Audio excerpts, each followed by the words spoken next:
Another example of integration, indefinite integration. So watch it carefully how to solve this indefinite integral.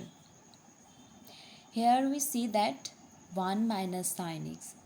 If we use this equation by formula, then we get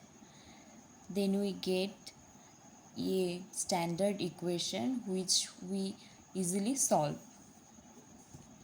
So let's start.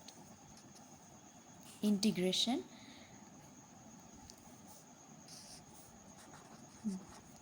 First we multiply both up and down 1 plus sin x, both side.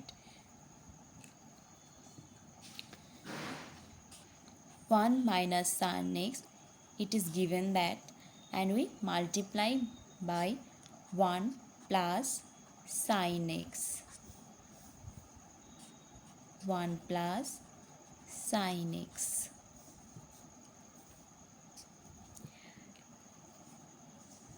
So we get integration 1 minus sin square x and 1 plus sin x dx. Next line we get 1 plus sin x.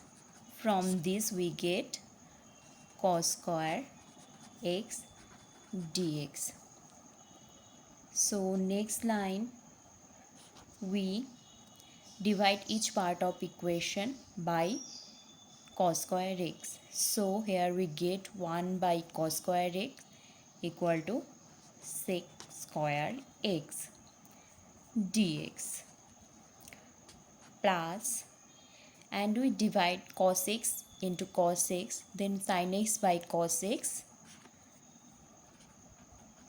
sin x by cos x into 1 by cos x dx.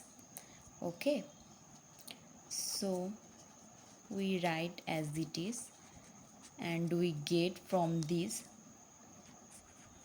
tan x sec x dx. So we apply the formula of integration. Tan x plus sec x plus c, which is integrating factor.